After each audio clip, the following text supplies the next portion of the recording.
Sunday mutton எடுக்க போறீங்களா? அப்ப கண்டிப்பா இந்த மட்டன் சாம்பார் ரெசிபி ட்ரை பண்ணி பாருங்க. டேஸ்ட் சூப்பரா இருக்கும். ஃபர்ஸ்ட் ஒரு கடாயில எண்ணெய் ஊத்தி வெங்காயம், கருவேப்பிலை போட்டு கண்ணாடி பதம் வர வரைக்கும் வதக்கிட்டு தனியா எடுத்து மாத்தி வச்சுக்கோங்க.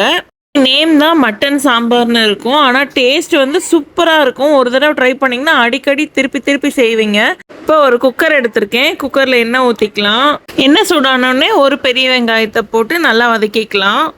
கூடவே 3 பச்சை மிளகாய், ஒரு கொத்து கருவேப்பிலை ஆட் பண்ணி நல்லா வதக்கிக்கோங்க.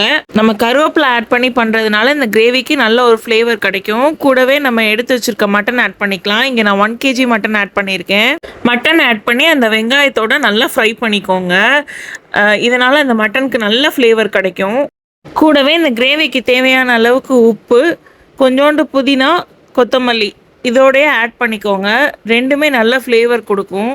எல்லாம் மட்டனோடு சேர்த்து நல்லா வதக்கிக்கோங்க. மட்டன்லேருந்து நிறைய தண்ணி விடும். அந்த தண்ணி எல்லாமே வற்றணும்.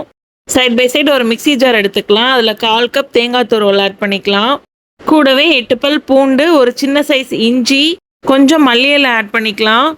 ஒரு 7-8 முந்திரி பருப்பு, 2 சின்ன சைஸ் தக்காளி ஆட் பண்ணியிருக்கேன். ஒரு பட்டை, கூடவே 5 கிராம்பு, 3 டேபிள் ஸ்பூன் மல்லிப்பொடி ஆட் பண்ணியிருக்கேன். 1 டேபிள் ஸ்பூன் மிளகாய் தூள் ஆட் பண்ணியிருக்கேன். உங்களுக்கு இன்னும் காரம் அதிகமாக வேணும்னா இன்னும் கொஞ்சம் சேர்த்து ஆட் பண்ணிக்கோங்க. கூடவே நம்ம ஸ்டார்டிங்கில் வதக்கி வச்சுருந்த வெங்காயத்தை ஆட் பண்ணி நல்லா ஃபைனாக அரைச்சி கிரேவியில் ஆட் பண்ணிக்கோங்க.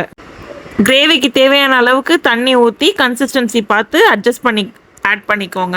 உப்பு மட்டும் செக் பண்ணிவிட்டு குக்கரை மூடி எத்தனை விசிலில், உங்கள் குக்கருக்கு எத்தனை விசிலில் மட்டன் வேகுமோ அத்தனை விசில். நான் 7 விசில் போட்டேன். அதுக்கப்புறம் தான் எனக்கு மட்டன் வெந்துச்சு.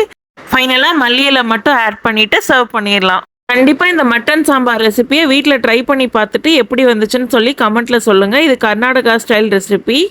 டேஸ்ட் ரியலி சூப்பராக இருக்கும். ஒரு தடவை ட்ரை பண்ணிங்கன்னா அடுத்தடுத்து ட்ரை பண்ணுவீங்க. ட்ரை பண்ணிவிட்டு எப்படி வந்துச்சுன்னு கமெண்ட்டில் கண்டிப்பாக ஷேர் பண்ணுங்கள். இந்த மாதிரி டிஃப்ரெண்ட்டான ரெசிபிஸ் பார்க்குறதுக்கு சேனலை சப்ஸ்கிரைப் பண்ணி வச்சு ஃபாலோ பண்ணிக்கோங்க. தேங்க்யூ. பாய்.